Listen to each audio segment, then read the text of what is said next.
नमस्कार दोस्तों, स्वागत है आप सभी को आरकेएलएस मैथ क्लास के यूट्यूब चैनल पर। दोस्तों, क्लास 10th मैथ के प्रश्नावली 1.1 को आज हम लोग शुरुआत करेंगे।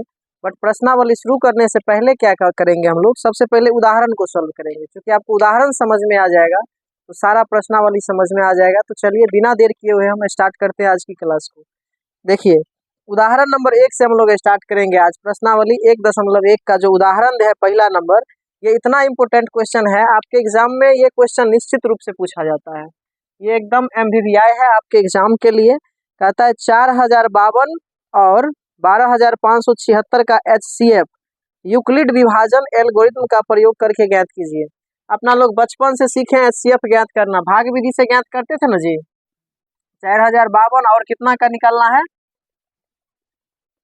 12576 का निकालना है। ठीक है, तो 12576, 4052 और 12576 इसका HCF निकालना है। लेकिन किसके प्रयोग से? यूक्लिड विभाजन प्रमेयिका के प्रयोग से। जो यूक्लिड विभाजन के बारे में कल हम लोग जाने थे, A = BQ + R, उसी के मदद से। तो देखो, सबसे पहले यहाँ हम लिखेंगे, ध्यान देना सभी लोग, समझना ध्यान से। यहाँ दोनों में बड़ा कौन है? ये बड़ा है ना। यानी 12576 बड़ा है केकरा से? 4052 से, है ना। जब हल करने चलेंगे तो सबसे पहले यही बात लिखेंगे। ठीक है, 12576 क्या है? 4052 से बड़ा है। तो ये बात को पहले लिख लिए। अब इसके बाद क्या करेंगे, HCF जनरली भाग विधि से हम लोग ज्ञात करते हैं। तो भाग विधि से क्या करते हैं, छोटा वाला से बड़ा वाला में देते हैं पहले। तो देखो ध्यान से एकदम समझना, इधर हम कर लेते हैं यहाँ पर साइड में, फिर इधर लिख लेंगे। 4052 है हमारे पास, इससे हम लगाएंगे किस में? 12576 में। ठीक है, भाग का ही सिंबल दो, चलिए। ठीक है, अब देखो कितने बार में लगेगा ये? 4000 है, यहाँ 12। ऐसे समझ में नहीं आए तो अंदाजे कि कितना से लगेगा नहीं लगेगा, यहाँ देखिएगा, यहाँ 4 है, यहाँ 12 है ना जी। 4 से कितने बार में 12 होगा? 3 बार में। इसका मतलब हम अनुमान लगा सकते हैं लगभग कि इसको 3 से गुना करेंगे तो इसके आसपास आ जाएगा। तो 3 से लगा लो। तो देखो 3 दूनी 6, 5 तिया 15, हासिल 1, 3 0 0, 1 बचेगा, है ना। उसके बाद 4 तिया 12, 1 13। ठीक है ना। 3 दूनी 6, 5 दूनी 3 दूनी 6, 5 तिया 15, हासिल 1 1 और 4 तिया 12, 12 होगा ना। लो, अब घटाओगे तो 6 में से 6 जाएगा तो 0, 7 में से 5 जाएगा तो 2, और 5 में से 1 जाएगा तो 4, और ये दोनों क्या हो जाएगा? कैंसिल हो जाएगा। ठीक है, पर यहाँ पर अब इस चीज को यहाँ पर लिखेंगे। सबसे पहले अब लिखेंगे, अब यूक्लिड विभाजन, यूक्लिड विभाजन प्रमेयिका से, यूक्लिड विभाजन प्रमेयिका से। कहाँ से? यूक्लिड विभाजन प्रमेयिका से। यूक्लिड विभाजन प्रमेयिका में हम लोगों ने क्या पढ़ा? A = BQ + R, और इसमें एक कंडीशन पढ़ा जहां 0 < R B, है ना। यानी R का वैल्यू 0 से बड़ा होगा और B से छोटा होगा। ये बात हम लोगों ने पढ़ा। ठीक है, तो अब क्या होगा यहाँ पर, इस बात को समझो। ये हमारा भाज्य हुआ, ये हमारा क्या हुआ? भाज्य, और ये हुआ भाजक, और ये हुआ भागफल, और जो नीचे आता है वो क्या होता है? शेषफल। तो भाज्य, ये तो वही चीज है ना, भाज्य बराबर भाजक गुने भागफल प्लस शेषफल। तो यहाँ पर इस चीज को अब बैठाएंगे। कैसे बैठाएंगे? तो A के जगह हम लिखेंगे भाज्य, यानी इसको हिंदी में भी लिखे लो थोड़ा सा। हमने कल बताया था कि भाज्य बराबर भाजक गुने भागफल, और प्लस में क्या? शेषफल। इस बातों को हम लोगों ने कल पढ़ा था, है ना। तो अब यहाँ पर देखो, है ना। तो भाज्य, यहाँ पर मेरा भाज्य कितना है? 12576 76, तो 12,576 हम लेंगे, भाजक के रूप में क्या रखेंगे 4052, गुने भागफल में कितना लेंगे 3, अब प्लस शेष फल में क्या बच गया है हमारे पास, तो शेष फल में हमारे पास बच गया है 420। इतना बात क्लियर हो गया। अब यहाँ हम देख रहे हैं कि शेष फल 0 नहीं आया, ये काम तब तक करेंगे जब तक शेष फल 0 ना आ जाए। तो यहाँ पर हम लिख सकते हैं कि शेषफल जो है अभी शेषफल जो है वो 0 नहीं है, ठीक है। ये काम एकदम चलता चलेगा एकदम। अब क्या करेंगे हम 420 से एचसीएफ ऐसे ही ना निकालते हैं, अब 420 से किस में देंगे फिर 4052 में, तो अब कितने बार में जाएगा, तो अब 420 से सोचो 10 बार में तो कितना हो जाएगा, 10 बार में तो 4200 हो जाएगा है, 10 बार में तो इसको 10 गुना करोगे तो 4200 हो जाएगा, यहाँ हमें 4000 चाहिए, यानी 9 से हो सकता है लगभग, अनुमानतः कितना से हो सकता है 9 से हो सकता है, हाँ 9 से हो जाएगा। तो 9 को 0 से गुना करेंगे 0, 9 दूनी 18 हासिल 1, 9 चौका 36, 1 37, 2 में से 0 गया 2, 15 में से 8 गया तो 7, और ये 9 में से 7 गया 2, कितना बचा 272, है ना। अब फिर इस चीज को इसी तरह से लिखेंगे, फिर कैसे इसको सेट करेंगे, लिखेंगे पुनः, अब भाज्य के जगह पर कौन आएगा 4052, तो अब यहाँ पर 4052 लिखेंगे और यहाँ पर लिखेंगे 400 गुने कितना आया है भागफल 9, और शेषफल कितना आया है तो 272 यहाँ पर लिख लेंगे, ठीक है। अभी भी शेषफल मेरा 0, तो फिर से लिखेंगे शेषफल नॉट इक्वल टू 0। इतना बात हो गया।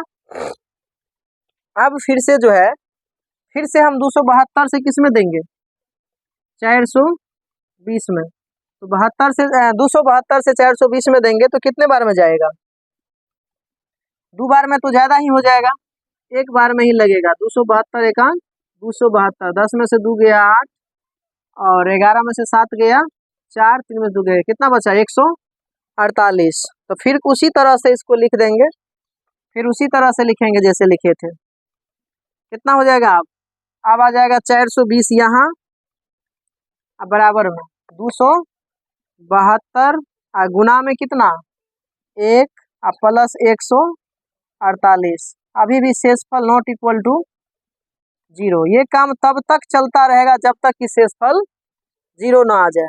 तो पुनः हम 148 से लगाएंगे किस में 272 में, तो फिर से 148 दूनी तो 296 हो जाएगा, हम तो एक ही बार में लगाएंगे, तो 148 एकांक 148, 12 में से 8 गया तो 4, 6 में से 4 गया तो 2, 2 में से गया तो 1, 124 बचा ना।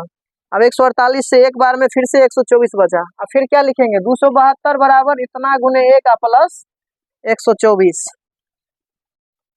272 बराबर कितना 148। ये वही काम हो रहा है, भाज्य बराबर भाज्य गुने भागफल जोड़ शेषफल, 148 गुने 1 प्लस शेष कितना आया, अब अभी भी शेषफल नॉट इक्वल टू 0 लिख दिया ऐसे डैश दे करके, कोई दिक्कत नहीं है। अब देखो अब फिर हम क्या करेंगे 124 से किस में देंगे, जगह नहीं है यहाँ पर देते हैं, देखो 124 से कितना में देंगे, 124 से क्या बार में लगेगा एक ही बार में, क्योंकि 2 बार में 248 हो जाएगा ज्यादा, तो 8 से 4 जाएगा तो 4, 4 में 2 जाएगा 2 कट गया।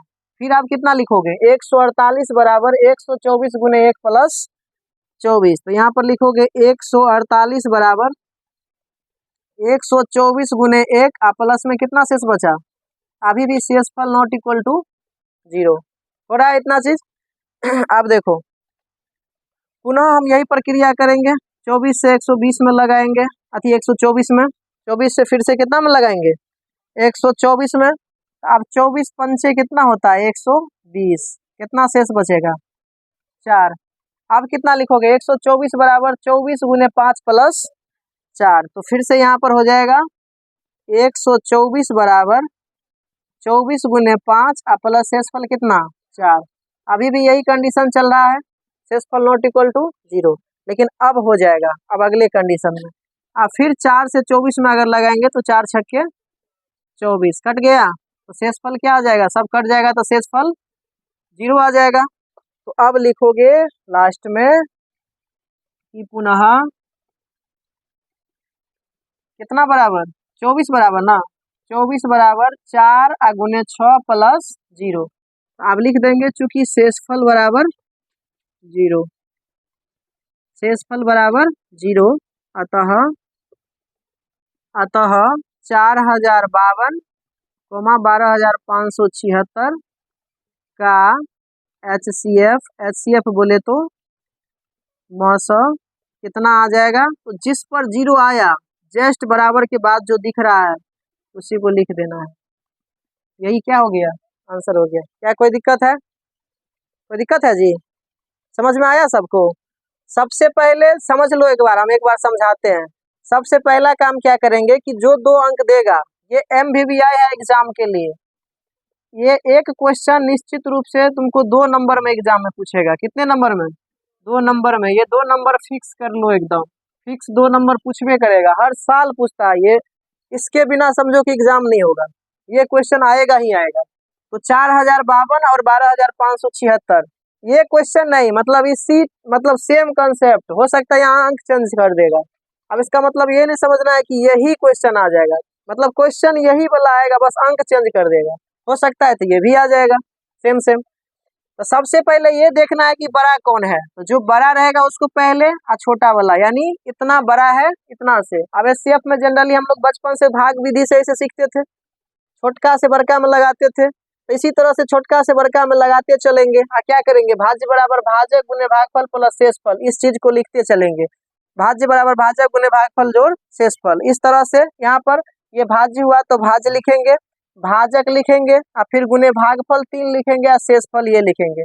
हम चाहेंगे तो जल्दी बनाने के लिए हम पहले भाग विधि से ऐसे एक के बार में कर लेंगे साइड में, और तब जा करके सबको एक के बार इधर लिख लेंगे, तो समय की बचत होगा। लेकिन ये पहला क्वेश्चन था, इसलिए मैं इतना बारी बारी से किए डिटेल में। आगे से क्या करेंगे कि एक के बार बना लेंगे, तब ला करके इधर लिख देंगे बारी बारी से लिखेंगे कैसे। पहला स्टेप में ये बराबर इतना गुने इतना जोड़ इतना, फिर दूसरा स्टेप में इतना बराबर इतना गुने इतना प्लस इतना, फिर तीसरा स्टेप में 420 बराबर 272 गुने 1 प्लस 48, फिर अगला स्टेप में 272 बराबर 148 गुने 1 प्लस 124, फिर उससे अगला स्टेप में ये बीच वाला हमेशा बड़ा होगा, भाज्य बड़ा होता है ना सबसे भाग में, तो भाज्य बराबर भाजक गुने भागफल जोड़ शेषफल। इस तरह से तब तक क्रिया करेंगे जब तक शेषफल 0 ना आ जाए, यानी पूरा पूरा कट जाएगा जब शेषफल 0 आ जाएगा, और तब जो बराबर के जस्ट बाद रहेगा वही हमारा क्या होगा, HCF। समझ में आया? जल्दी से नोट कर लो, फिर अगला क्वेश्चन पर चलेंगे।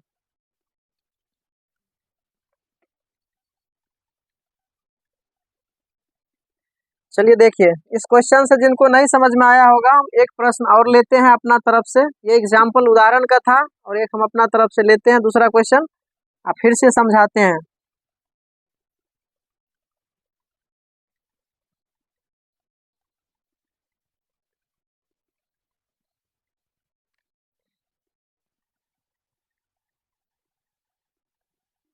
एक 135 और 225, यही ना? अब देखो 135 और 225 का HCF हमें निकालना है। क्या करेंगे, यहाँ पर सबसे पहले देखेंगे कि बड़ा कौन है। कौन बड़ा है? 225 बड़ा है केकरा से? 135 से। ठीक है, अब क्या लिखेंगे, यूक्लिड विभाजन प्रमेयिका से, यूक्लिड विभाजन प्रमेयिका से। इतना बात लिख लिए। चलो अब आराम से चलते हैं, 135 से इसमें भाग विधि से पहले निकाल लेते हैं। 135 है और 225 है। 135 से 2 बार में लगाएंगे तो 270 हो जाएगा, ज्यादा हो जाएगा, तो एक बार में लगाओ 135, घटेगा तो 0, 12 में से 3 गया तो 9, कैंसिल हो गया। फिर 90 से लगाओगे किसमें, 135 में, तो 90 एकम 90, 5 में 0 गया 5, 13 में से 9 गया 4, 45 ना। फिर 45 से 90 में दोगे तो 45 दूनी 90, कैंसिल हो गया। देखो अब लिखते चलो आराम से। सबसे पहले ये भाज्य हुआ ना यहाँ पर, तो भाज्य बराबर भाजक गुने भागफल अजोड़ शेषफल। 225 बीच वाला को पकड़ो, यहाँ लिख दो बराबर में भाजक 135 गुने भागफल कितना 1 और प्लस जोड़ में किसको लिखना है जो शेषफल में आया है 90। क्या अभी तक शेषफल 0 आया है? नहीं आया है, तो हम क्या लिखेंगे यहाँ पर शेषफल नॉट इक्वल टू 0। पुनः फिर से देखेंगे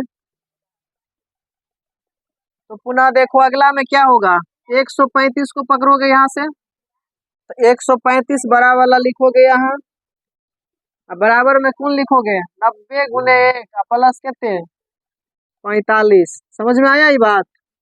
90 गुने 1 प्लस 45। यहाँ भी शेषफल नॉट इक्वल टू 0 लिख ही लो, अच्छा रहेगा।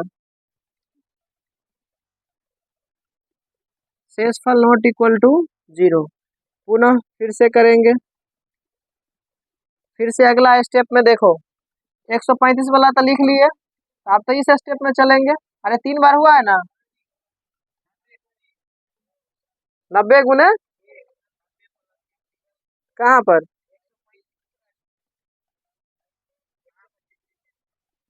अच्छा यहाँ पर 90 गुने 1 प्लस 45 ठीक तो है।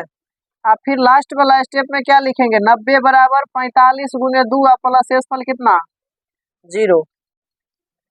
90 बराबर 45 गुने 2 अब शेषफल क्या आ गया 0। तो यहाँ पर अब हम क्या लिखेंगे चूंकि शेषफल अब 0 आ गया, बस शेषफल 0 आ गया, काम खत्म। लास्ट में लिख देंगे अतः कितना कितना का 135 और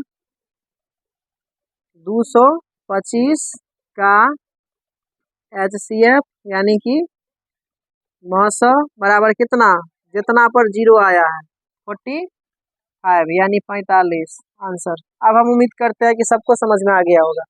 इसके बाद दूसरा नंबर उदाहरण बनाएंगे, आप जल्दी से इसे नोट कर लो।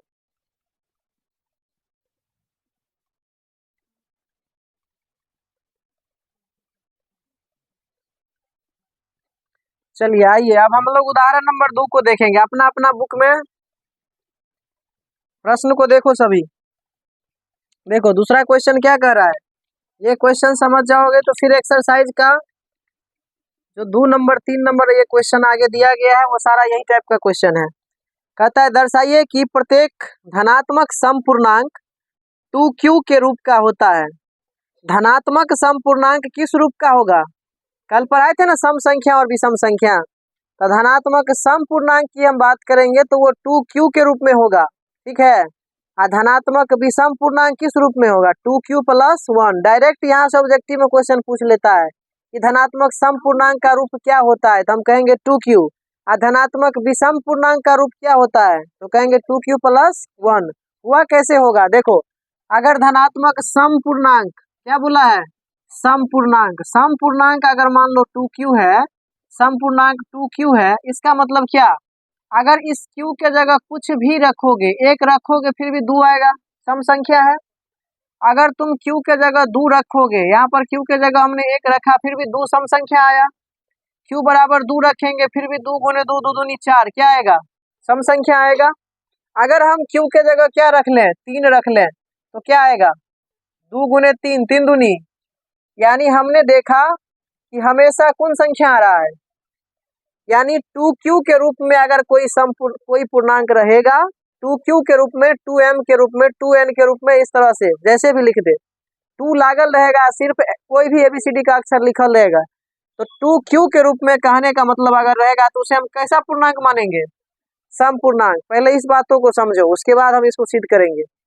लेकिन यहीं पर अगर कहीं पर हमें 2q प्लस 1 लिखा हुआ मिल जाए तो हम समझेंगे ये कौन पूर्णांक है धनात्मक विषम पूर्णांक है। कैसा पूर्णांक है विषम। अब देख लो यहाँ चेक करके, यहाँ पर अगर q बराबर 1 रखोगे तो क्या आएगा 2 गुने q के जगह 1 रखोगे और प्लस में 1 क्या करोगे जोड़ दोगे, तो यहाँ 2 1 अंक 2 प्लस 1 कितना मिला, क्या ये विषम संख्या है ना। अगर इसी q के जगह पर फिर से हम अगर मान लो 2 रख लेते हैं, ठीक है, तो 2 रख लोगे तो क्या मिलेगा 2 गुने q के जगह 2 प्लस 1 तो 2 दूनी 4 प्लस 1 5, यानी हमने हमेशा देखा, कुछ भी रख लो, क्या आ रहा है इसमें, विषम संख्या आ रहा है। क्यू के जगह कुछ भी रख लो, जब 2q + 1 के रूप में लिखोगे तब क्यू के जगह कुछ भी रख लो, आने वाला क्या है हमेशा विषम संख्या। इसीलिए क्वेश्चन ऑब्जेक्टिव में 1 नंबरी में पूछा जाता है कि धनात्मक सम पूर्णांक का रूप क्या होता है, तो धनात्मक सम पूर्णांक का रूप 2q होगा, और जब धनात्मक विषम पूर्णांक का बात आएगा तब क्या होगा 2q + 1। समझ में आ गया बात। विषम पूर्णांक होगा तो याद रखना हमेशा 2q + 1, और सम पूर्णांक होगा तो 2q। पहला ये बात समझ लो, क्योंकि ऑब्जेक्टिव में निश्चित रूप से ये क्वेश्चन पूछा जाता है। अब आते हैं, इसी चीज को हमें सिद्ध करना है। क्या करना है इसमें, कहता है दिखाइए, दर्शाइए कि प्रत्येक धनात्मक सम पूर्णांक 2q के रूप का होता है, और प्रत्येक धनात्मक विषम पूर्णांक 2q + 1 के रूप का होता है। इस चीज को दर्शाइए, दर्शाइए मतलब क्या, सिद्ध कीजिए।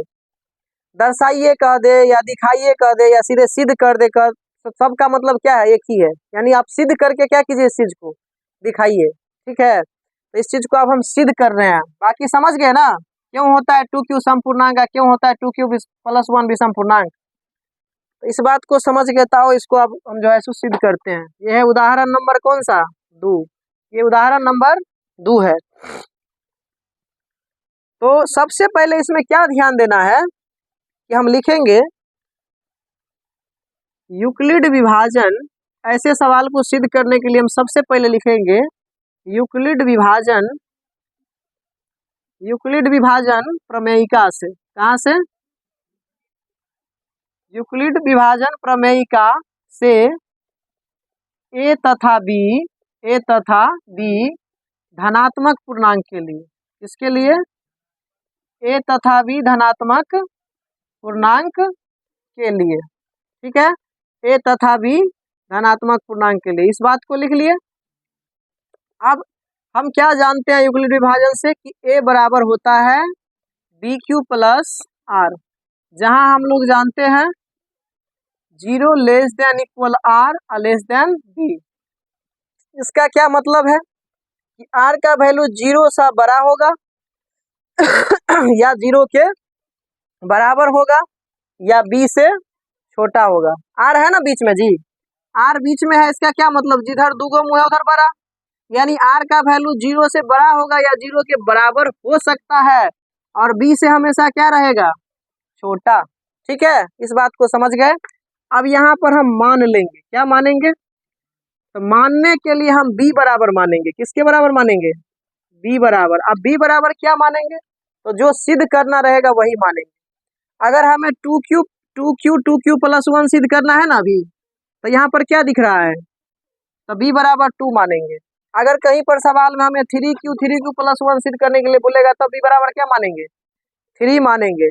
कहीं पर अगर हमें 4q + 1 सिद्ध करने के लिए बोलेगा तो हम b बराबर क्या मानेंगे, 4 मानेंगे। यानी जितना q के रूप में बोलेगा b बराबर उतना ही मानना है और कुछ नहीं सोचना है। समझ में आ गया ये बात।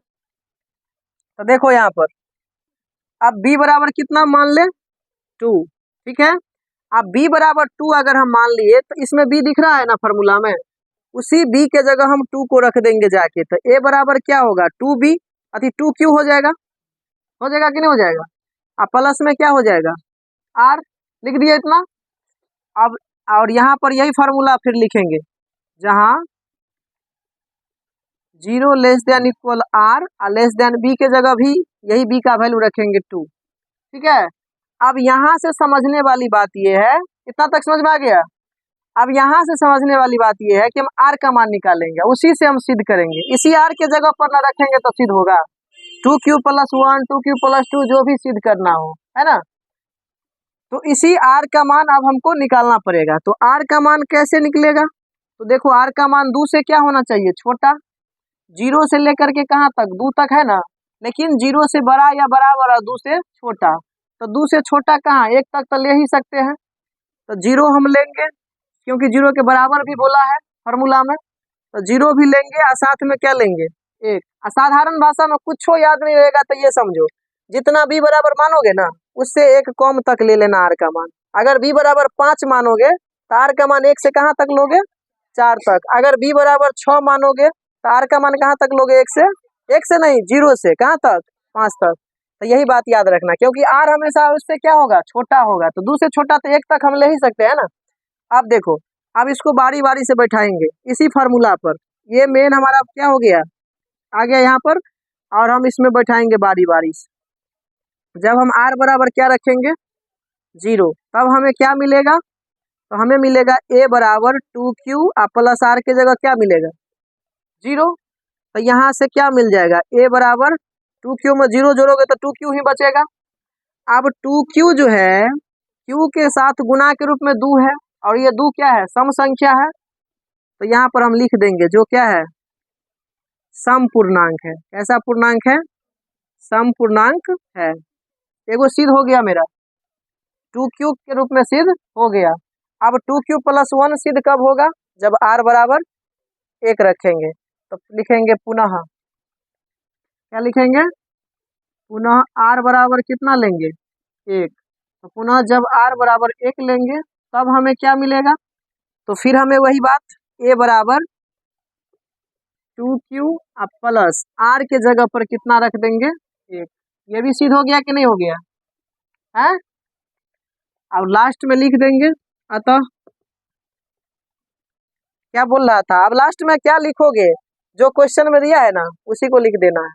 कहता था ना, दर्शाइए कि धनात्मक समपूर्णांक 2q के रूप का होता है, अभी समपूर्णांक 2q प्लस 1 के रूप का होता है, बस यही बात को लिख देना है। अतः लिखेंगे, अतः धनात्मक समपूर्णांक, धनात्मक समपूर्णांक 2q तथा धनात्मक कौन पूर्णांक, विषम पूर्णांक 2q प्लस 1 के रूप का होता है। यानी जो क्वेश्चन में है उसी को लिख देना है, के रूप का होता है, और लिख देंगे जहां q एक क्या है, जहां q एक पूर्णांक है। अब बस इतना लिख के यहाँ पर लिख देंगे PROVD, यानी हमने इसको क्या कर दिया, प्रूफ कर दिया। बस लिख लो, कोई दिक्कत है इसमें, हाँ।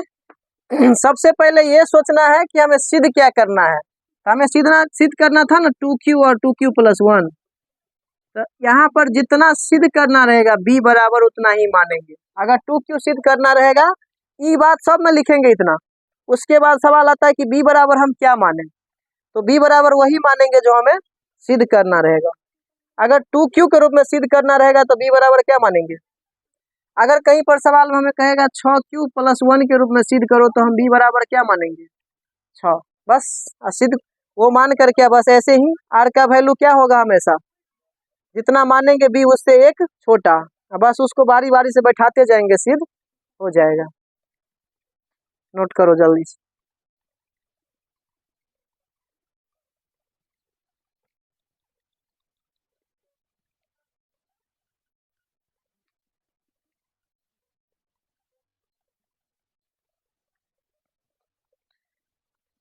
चलिए आइए, अब हम लोग तीसरा नंबर उदाहरण को देखेंगे, ठीक है।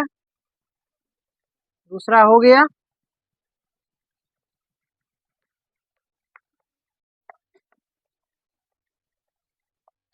अपना अपना बुक में ध्यान से समझो। देखो तीसरा नंबर क्वेश्चन क्या कहता है, दर्शाइए कि धनात्मक विषम पूर्णांक 4q प्लस 1 या 4q प्लस 3 के रूप का होता है, जहाँ q एक क्या है, पूर्णांक है। अब हमें सिद्ध करना है कि विषम पूर्णांक 4q प्लस 1 या 4q प्लस 3 के रूप का होता है, यही ना सिद्ध करना है जी। बताओ b बराबर क्या मानेंगे, इस बार 4 मानेंगे। समझो क्या करना है, यह है उदाहरण नंबर 3। उदाहरण नंबर कितना है, 3। तो सबसे पहले जब इसका हल करेंगे क्या लिखेंगे, यूक्लिड विभाजन एल्गोरिथम भी लिख सकते हो और प्रमेयिका भी लिख सकते हो, दोनों एक ही बात है, ठीक है। यूक्लिड विभाजन प्रमेयिका से ए तथा बी धनात्मक विषम पूर्णांक के लिए, इस बार बोला है धनात्मक विषम पूर्णांक के लिए लिए। इसके लिए हम क्या जानते हैं यूक्लिड विभाजन से? ए बराबर बी क्यू प्लस आर, जहाँ क्या जानते हैं 0 less than equal r less than b, यही जानते हैं ना। अब इसके बाद क्या लिखेंगे, माना बी बराबर कितना, जितना सिद्ध करना रहेगा 4 क्यू तो 4 मान लेंगे, ठीक है। जहाँ 0 less than equal r less than b, ठीक है। अब इसी 4 को क्या करना है, इसमें ला करके बैठा देना है। ए बराबर 4 क्यू हो जाएगा, अब प्लस क्या हो जाएगा, आर हो जाएगा। जहाँ 0 less than equal r less than b के जगह कितना, यही 4 ना, हो गया इतना। अब देखो, अब यहाँ से आर का संभव मान क्या सब आएगा, 0 1 2 3, 4 भी होगा। 4 से छोटा ना, कहाँ तक लेंगे, 3 तक लेंगे, बात खत्म। अब देखो, अब ये नहीं सोचना तभी के तरह कि 0 पर भी निकालेंगे, 1 पर भी निकालेंगे, 2 पर भी या 3 पर भी, सब पर नहीं निकालना है। जकरा सिद्ध करना है बस उतना ही निकालना है। हमरा लाना है सिद्ध करके 4 क्यू प्लस 1 और 4 क्यू प्लस, तो सोचो आर का मान, सिर्फ हमें आर का मान क्या लेना होगा, 1 और नहीं ना लेना होगा, और चीज तो सिद्ध नहीं करना है। जितना सिद्ध करना रहेगा उतना ही लेंगे। लिखने के लिए हम जो संभव हुआ, ये सारा मान संभव है, ये सभी आर का संभव मान है, ठीक है। लेकिन हमरा जो जरूरत रहेगा वही ना है। देखो, हमरा जरूरत सिर्फ और सिर्फ हमें तो विषम संख्या सिद्ध करना है, तो यहाँ पर हम लिखेंगे चूंकि हमें विषम संख्या पर विचार करना है। हमें कौन संख्या पर, विषम संख्या पर विचार करना है, इसीलिए विषम संख्या पर विचार करना है, इसीलिए आर का मान हम लेंगे सिर्फ और सिर्फ 1 और, क्लियर हो गया ये बात। अब बस, अब लिख दो, जब आर बराबर कितना 1, तब क्या मिलेगा, ए बराबर 4 क्यू प्लस आर के जगह क्या बैठा दोगे 1, ये पहला पार्ट सिद्ध हो गया। फिर लिखोगे पुनः आर बराबर कितना 3, तब क्या मिलेगा, तो तब मिलेगा ए बराबर 4 क्यू आर के जगह पर 3, बस काम खत्म है। अब जो क्वेश्चन में है उसी को उठा के लिख दो, क्या और कुछ करना है। अब लिखोगे अतः, क्या लिखोगे बोलो जल्दी, अतः धनात्मक विषम पूर्णांक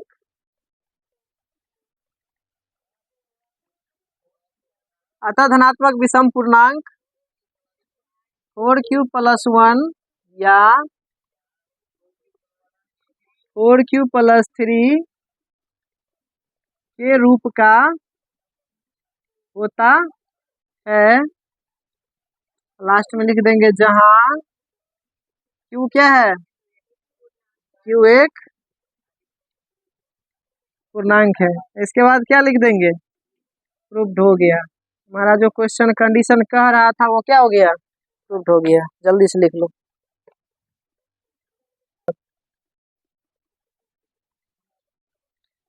चलिए आइए अब हम लोग क्वेश्चन नंबर, उदाहरण नंबर 4 को हल करते हैं, ठीक है।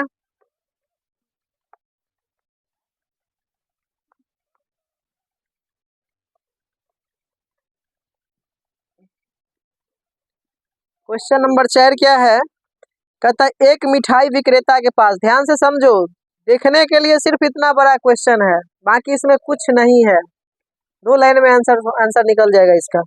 कहता है एक मिठाई विक्रेता के पास 420 काजू की बर्फियां है, 420 काजू की क्या है, बर्फियां है, और 130 बादाम की बर्फियां है। वह इनकी ऐसी ढेरियां बनाना चाहती है कि प्रत्येक ढेरी में बर्फियों की संख्या समान रहे।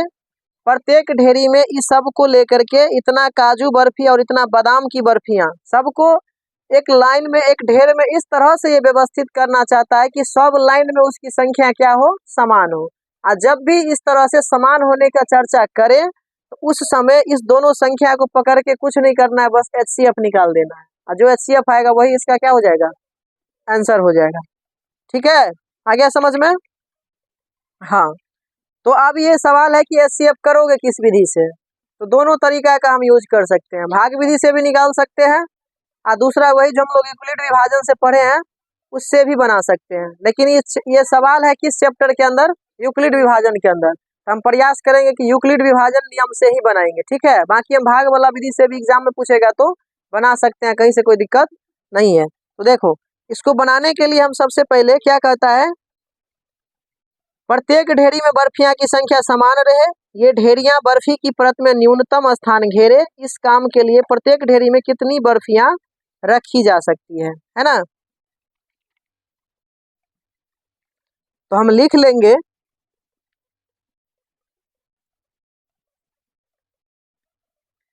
सीधा लिखेंगे 4 नंबर क्वेश्चन का हल। यहाँ पर हम लिखेंगे मिठाई विक्रेता के पास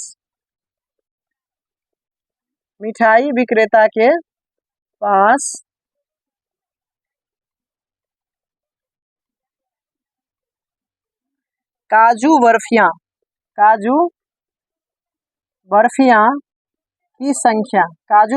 की संख्या ये कितना है? 420। ठीक है, तथा पुनः मिठाई विक्रेता के पास कौन बादाम बर्फियां की संख्या ये कितना है? 130। ठीक है, तो हमसे पूछ रहा है प्रत्येक ढेरी में कितनी बर्फियां रखी जा सकती है, इसीलिए प्रत्येक ढेरी में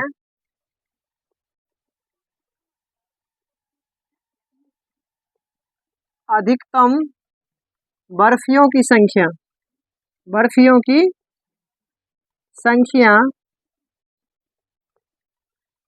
बराबर हम क्या कहेंगे, 420 और 130 का HCF। ठीक है, यानी इस दोनों का क्या निकाल देना है? HCF।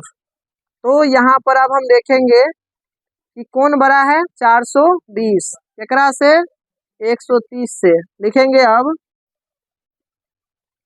यूक्लिड विभाजन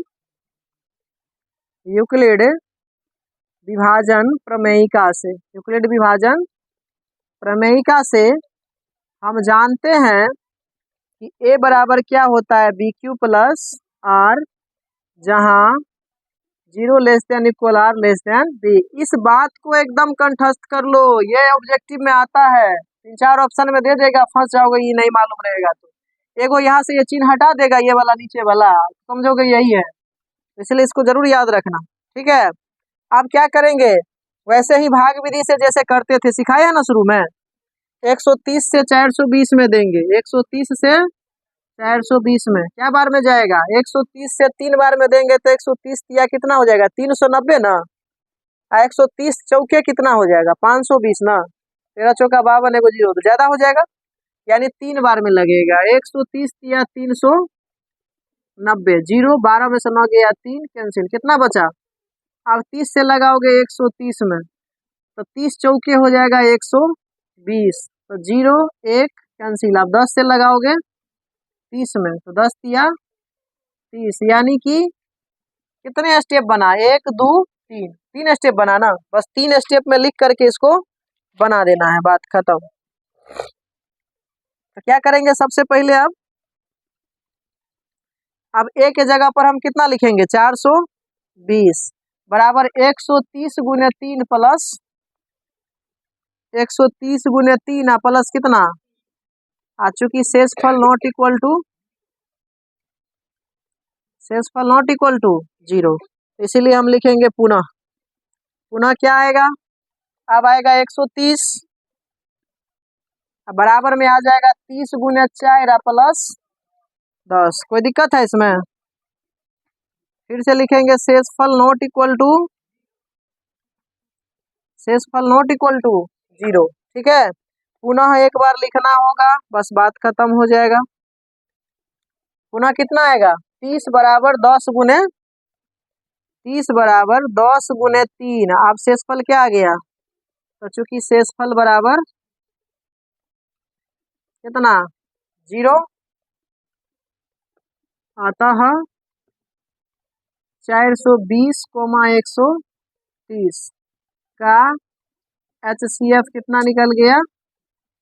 10 है ना, निकल गया। 10 नहीं आया है यहाँ पर, यही ना हो गया, लास्ट में लिख दो। अतः प्रत्येक ढेरी में किसकी संख्या? बर्फियों की संख्या बराबर कितना? 10। आंसर। कोई दिक्कत हो गया ना? चलो, तो चलिए आज रहने देते हैं इतना ही तक। उदाहरण सारा हो गया खत्म। अब कल जो है हम लोग, उदाहरण तो हो गया, अब प्रश्नावली 1.1 को कल सॉल्व करेंगे पूरा।